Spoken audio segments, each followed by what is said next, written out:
Hello everybody out there, and welcome to another episode of the Talk That Talk Show with me, Barry Holmes. And I just want to give a big time shout out to everyone and anyone that's been rocking their Talk That Talk Show jerseys in the bowling alley. Anybody that's been rocking their merchandise, whether it been t-shirts, hats, beanies, anything that I've made over these past couple of years. And if you've been rocking it, I want to give a big time shout out to you tonight, because the amount of people that have been coming up to me when I haven't been at the alleys when people have been rocking them, but people have been saying, hey, I saw one of your people's rocking the jersey. We saw Lenny and Vinny. They've been rocking their jerseys at different leagues. But a big shout out to Brian Bloom, who I see at Woodbridge. But the amount of people that we've been seeing rocking the jerseys and have just been, the support has been unreal, man. And it makes me happy to continue to come here each and every week. And you have people that say, yo, I've been listening to this show. I listen to you every week. My dad's friends, and I even saw this guy Freddie Emilio, who I haven't seen in seems like almost a decade, but he's like, yo, I was in 7-Eleven getting ice to put in my flask, and he's like, yo, I always listen to your show, I love it, and just giving me all the, we're just picking up talking sports just as if like I had just seen him at the lunch table back when we were in high school. So, it was really dope, and it's experiences like that throughout the week that make for me to, make it easy for me to come here and have an episode of the Talk That Talk Show with you each and every week. Big shout out to people that have, like I said, gotten the jerseys. I know Lenny rocked his over at Dougie Vision when they got second place. Big shout out to him. And then also big shout out to the Warlord, Steve Sakis, a Hall of Famer, New Jersey State Hall of Famer, who ordered a jersey. Like I said, the people that want to rock Talk That Talk Show and that it means something. I saw Jody, big shout out to her, who was wearing her jersey in league. People that have, wanted to rock these jerseys, support with them. Even Walter, he couldn't even wait to put his jersey on when we came on Thursday night. It's that type of feeling when we put a jersey on that makes it, this whole show. I try to, give 110% of myself each and every episode, but to have people that give 110% of themselves to, rock my shit, it just means the world to me. And, I just want to say also that, it's a big time shout out to my pops. On Wednesday night, he set up the table for, a big time week for us in bowling. There's a situation where a guy, we're not going to say names, but we came into it, we had won the first two games, and we're in the third game. We're trying to get a sweep, and the guy, who we're bowling against, he's trying to rally his troops, and he's like, yo, we have to close out the 10th frame. Everybody, we got to close out the 10th frame. And one by one down the list, they all started opening, and everybody at our team started striking, and we made up about I think it was like a 60-70 pin difference in one frame. And we kind of got down to it, and we were down by, I think it was 4 or 5 pins. And the guy who was bowling had a double, and my dad had a double. So it was pretty much scratch. It was like, who's going to mess up first? So this guy comes up, throws his ball, I think he leaves a 6 count. And my dad, with the utmost confidence, just goes up. I think he turned around to us. He's like, yo, it's over. He steps up to the lane, fucking laces a shot. It goes Brooklyn, but he strikes it.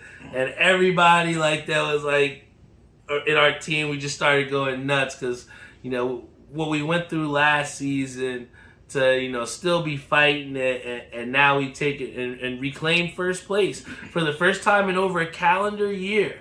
I think it was almost, a year and a half since we've been first place in that league. We've never touched first place all of last season. So, to go a full season without being first place to, at today, this date, coming back and getting first place, only losing 2 points in 2 weeks, A big shout out to CJ, because he kind of inspired us over the summertime with how the success they had starting out from first place from the jump and pretty much going wall to wall and winning the league. So it's been shown that it can be done. So with us going in there and taking a big game, it gave us a big start. And then on Thursday night, I said this before, and this was at Woodbridge Lanes. Big shout out to my teammates there, Vinny Booker, my dad, Walter Palmer. But you can never underestimate what cohesion can do for your team. And we didn't know it going into it, but we would be bowling against the team that won the league last year. And they're tough dudes, man. Mike Feller, real tough bowler. Dennis Gorman, he knows that Woodbridge Lane so well.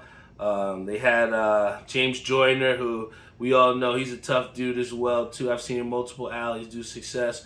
So we were bowling against these guys, and we just wanted to go out there and kill it. And I think they had Bobby Sack Sr. or whatever too. So just again, tough dudes. And we just go out there, and they had the front five. All four of them had the front five to start the game. And it almost seemed like, oh, fuck, we're going to get our dicks kicked in, But, at the end of the day, we just kept fighting, man. Each one of us just kept closing frames. We were picking each other up, striking, pretty much going right back with them.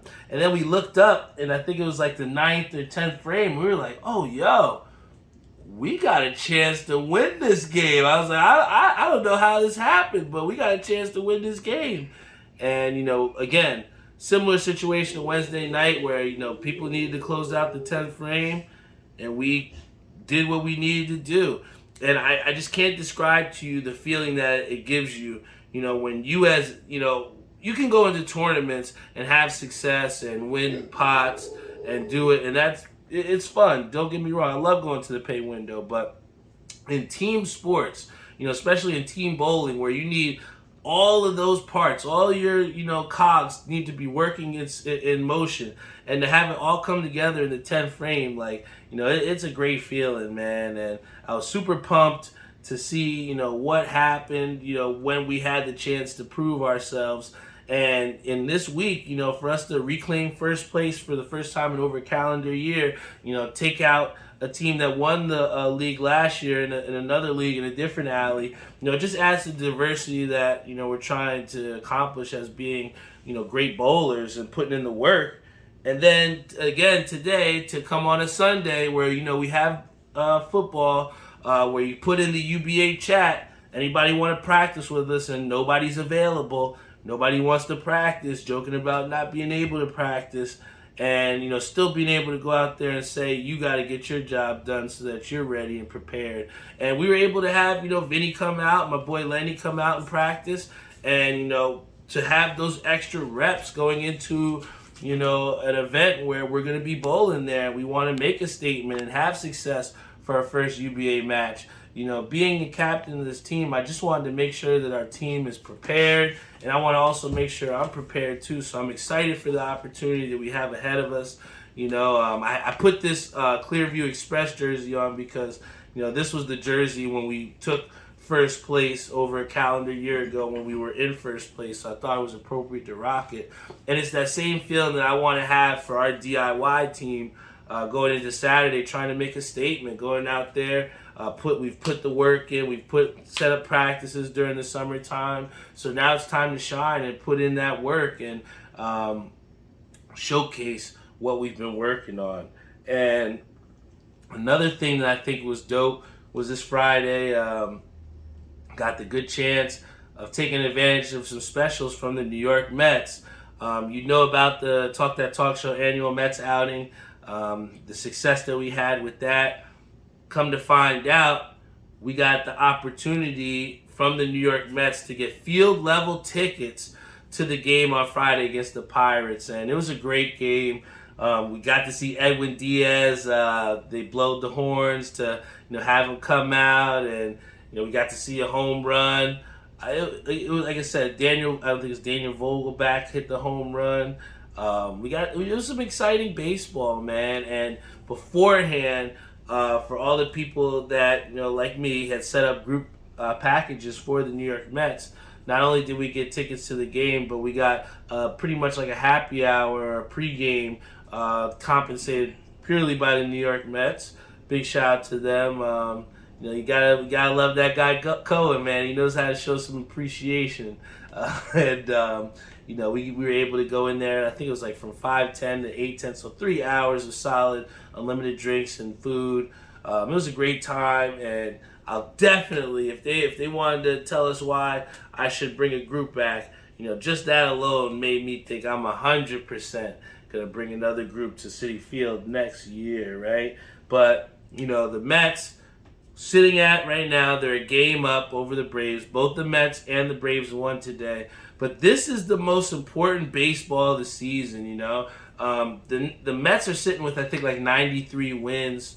Though they definitely will hit 100, hopefully, this season. But the main thing is the Mets want to make sure that they secure the division and don't have to play a wild card game. Anything can happen in baseball, and that's what makes it the America's pastime, one of the greatest sports to watch. But when you try and put the percentages into play and the uncertainties that may come, you want to avoid any other extra games that you might not have to play. And what the Mets have is a favorable schedule, to end this season. They pretty much can control their destiny.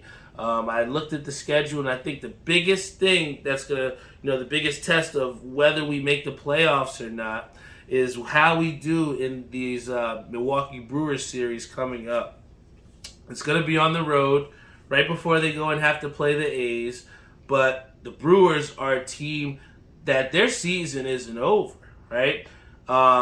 In the Pirates game, there was a situation where Eduardo Escobar was rounding third base to score, right?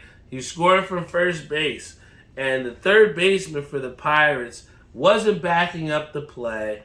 He didn't even have his glove on. He was putting sunflower seeds in his mouth as he watched the opposing Eduardo Escobar run the bases. That's the type of intensity you're going to get from teams that have nothing to play for. The Milwaukee Brewers are only a game and a half or a game out of the wild card.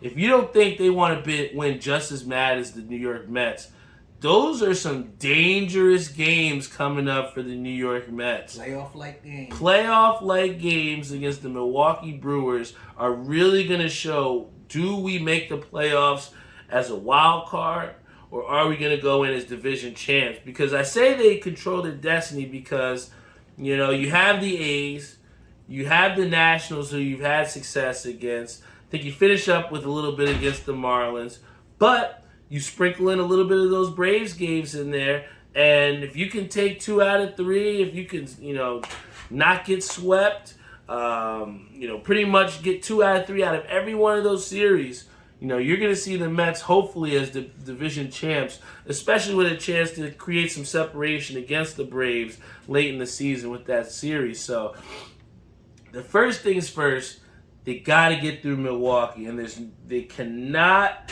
get swept or lose 2 out of 3 to the Milwaukee Brewers going on this road trip to start the season. Hawks 668 says,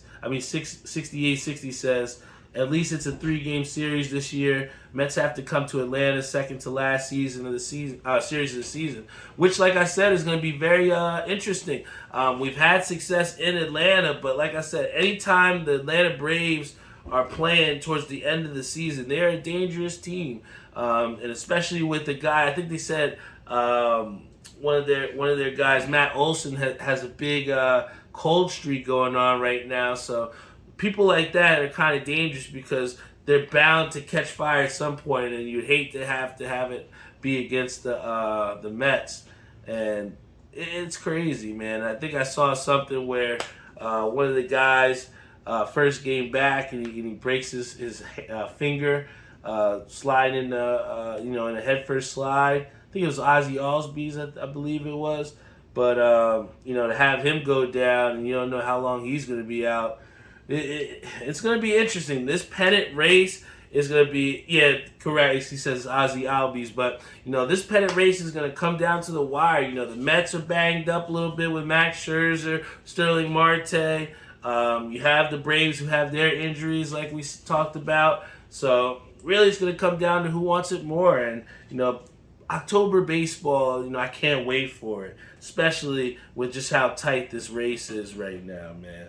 But, I gotta, before we end this show today, I want to give a big shout out to everybody that's been watching in the NFL. This week was totally hard to pick, whether you're putting your parlays out there, whether you had your weekly pick'ems, or, whether you were in a fantasy league. A lot of things happened today, and sadly, I had Rashard Bateman on my bench.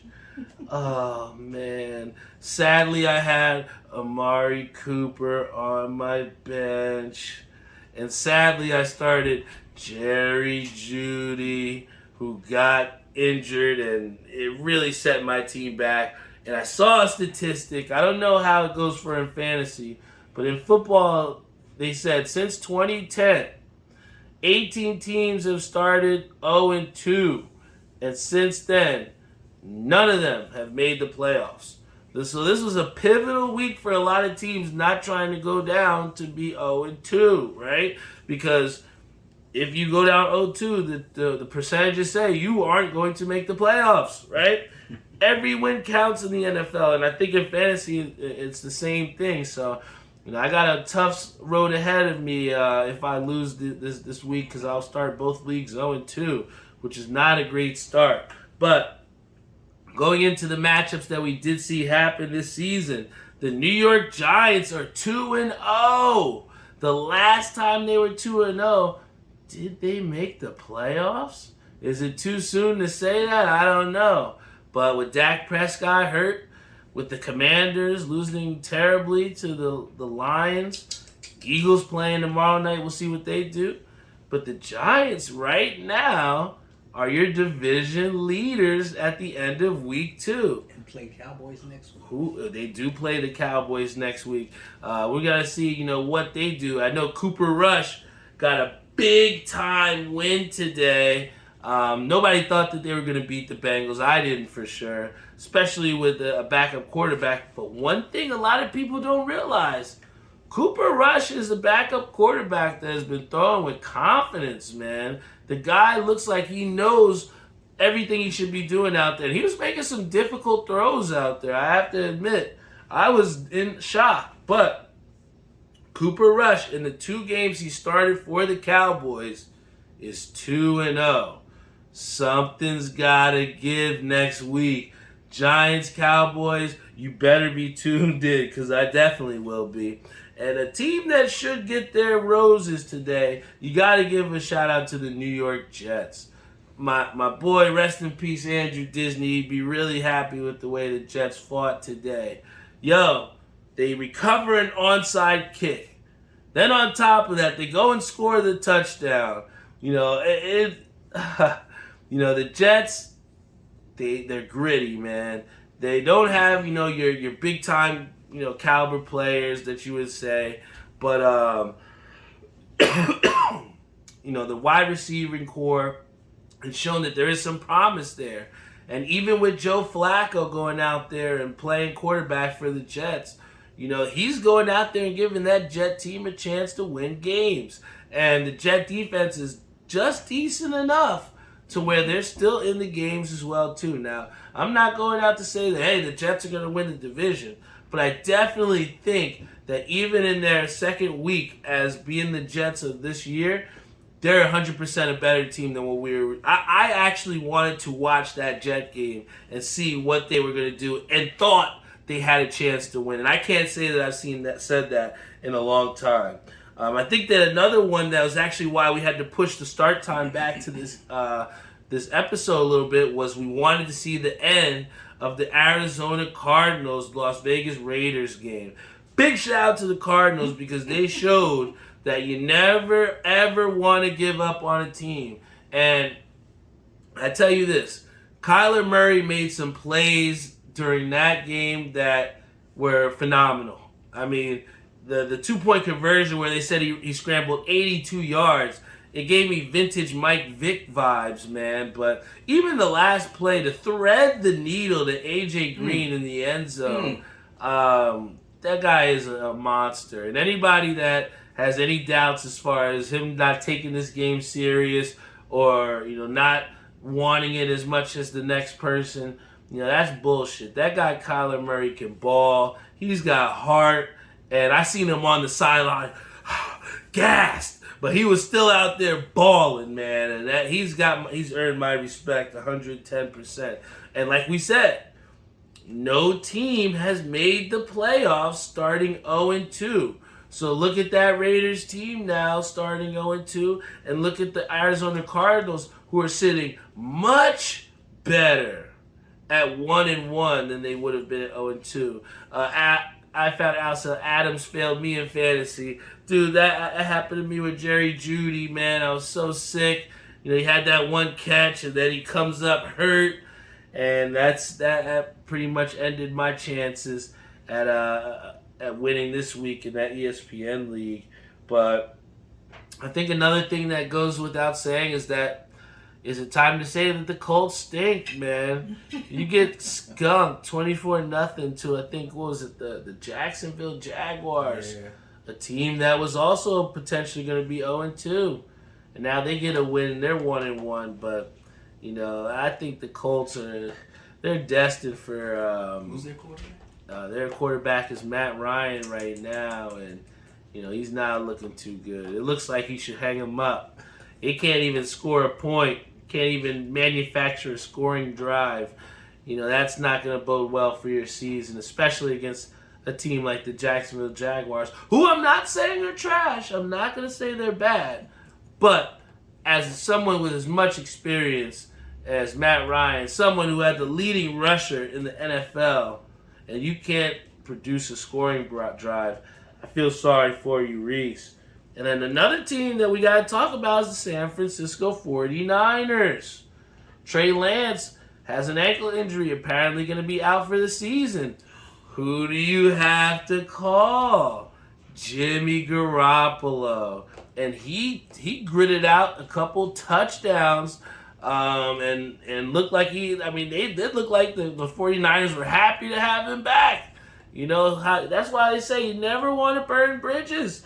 Just think if they would have traded him away for peanuts just to get rid of that big contract. And now you have a situation where the 49ers need Jimmy Garoppolo. Remember about all that stock that was going down in those wide receivers with him going down or getting demoted? Now that goes all the way back up. You got to talk about the 49ers being potentially a playoff team too in the NFC. And then you got to talk about my Chiefs, guys. 2-0. Got a gritty win against the Los Angeles Chargers. They're the best team in the AFC. Justin Herbert, he's going to be the MVP. They're the best team. Shut that shit up. You forgot about how dope the Kansas City Chiefs are? And I was talking to Jeffrey about this. Everybody who's been hating on him, but you gotta talk and give thanks to my boy Steve Spagnuolo. The guy has manufactured a defense for us that got us much farther in the playoffs than we should have last season. And then to go here where he produces that pick six for us that pretty much sealed us that win against the Chargers. This Kansas City defense is formidable, and it's about time that people give it some respect, because against the Chargers, without that defense, we don't win that game. And then another thing we got to talk about here is that Tua really balled out, man. What do you have, 5-6 touchdowns? Tyreek Hill, 2 touchdowns. What do you have, over 200 receiving yards? Everybody thought it was going to be over because he didn't have Patrick Mahomes. Are the Dolphins now 2-0? Is that your AFC East leading team? Yo, it's going to be an interesting season, man. The Dolphins look dangerous. The Dolphins look like they can score with teams and they can go up. I tell you, man, Miami is going to be a team that you're going to have to keep your eyes out on because, if Tua's going to play like that, if Tua's going to play with the confidence, make the secondary and third reads, and throw the ball accurately, if that defense is going to be going out there dangerous, creating opportunities, creating turnovers, I like Miami, man. I don't know that the team's going to want to play Miami. But, the team that, like I said, I really want to see play is going to be Minnesota against Philadelphia Eagles tomorrow night. I think that's going to be fireworks. I think we're going to see a high-scoring affair. And I think that one of those two teams is going to be in the NFC, maybe divisional round. I'm telling you, those two teams they have a really good chance to, kind of solidify what they're going to be within their division. And I really like the chances in Minnesota, but we can't get there without Sunday Night Football. And shortly after we get off the air here, we're going to see the Chicago Bears go up against the Green Bay Packers. And, even though they looked so awful last week, traditionally Aaron Rodgers owns the Bears. So we're going to have to see what he can do and what he can manufacture, man. But, I think that with Miami, not to go back to that so quickly, but, with them winning, I think the underlying thing about that gets overshadowed is, just how good Lamar Jackson did play to still not win the game. I think that the one big thing that can go from all of this is that when you have a team on the ropes, a lot of times these teams make it interesting because they take their foot off the gas. They play the clock management game.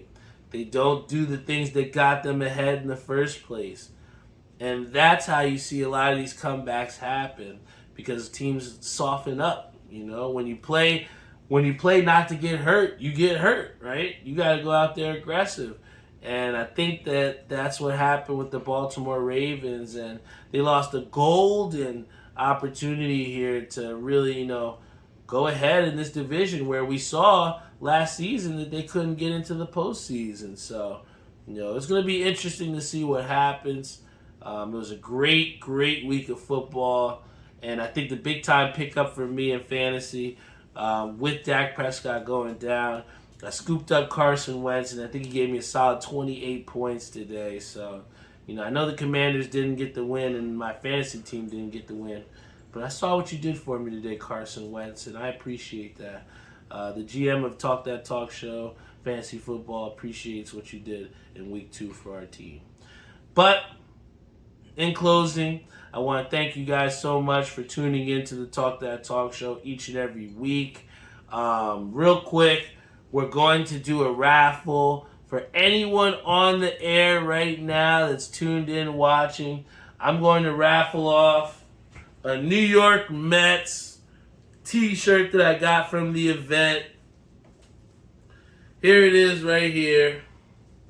It says, "Same here." Because all the time when you see Mets fans and you get that chance to give the thumbs up, it's that mutual feeling of, hey, we're here at the same time, man. We're both Mets fans. I love it, man. And I want to give the chance to raffle this off to one of you guys on the air here. So if you want into the raffle, just put "Let's Go Mets" in the comments. And I will get you in here in the raffle. All you need to do is put in "Let's Go Mets," and we will raffle you to win a t-shirt here on the Talk That Talk Show.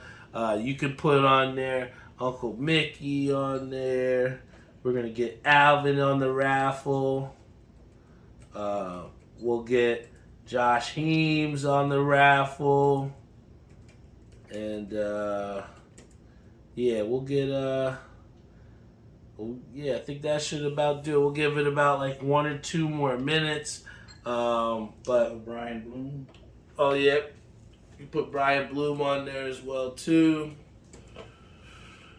Anybody else? Final countdown. If you would like into the raffle for the Mets t-shirt, all you need to do is put "Let's Go Mets," and you will get a chance at one of these dope Mets t-shirts that I'll raffle off and give to you. All right. We can bring that wheel on over here, Pops. Okie dokie. Big shout out also to Chris Shank Jr., who's been tuned in live on our Facebook live stream. Big shout out to Jeff, tuned in on our Instagram live stream. You can always check us out at talkthattalkshow.com. You can always give a big shout out to us on YouTube, Spotify, Google Podcasts, Apple Podcasts, Stitcher, iHeartRadio. You name it, we are on it. Tell a friend, put it on Facebook, share it on Instagram, put it to your Snap story. Tell somebody about the Talk That Talk Show, man. We appreciate it so much. And, this is, why I love coming out here for every single one of you that tune in and listen, whether you tune in live, whether you're listening in afterwards. Every view is appreciated. And every type of support, whether you're wearing t-shirts, telling a friend about it, telling somebody to go to talkthattalkshow.com, whether you subscribed on YouTube, I appreciate your support so much, and it wouldn't be dope to have jerseys or, do all these different ventures that I try with Talk That Talk Show without your support.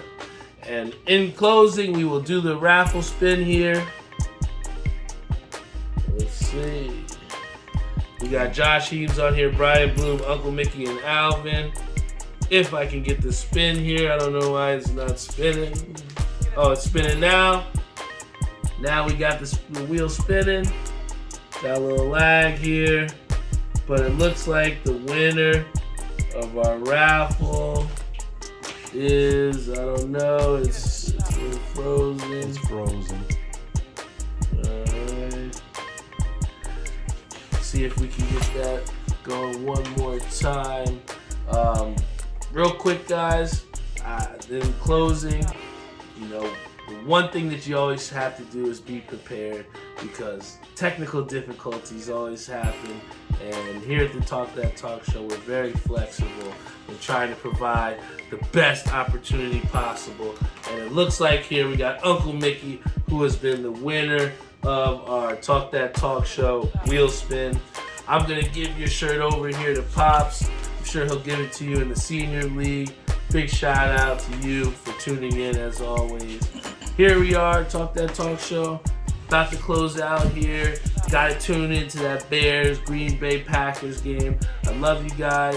Thank you as always for tuning in. Tell a friend, share it, love it. This is the Talk That Talk Show, man. Every single week, you never know what you're gonna get, man. So thank you as always for your support. I love you all, and see you next week.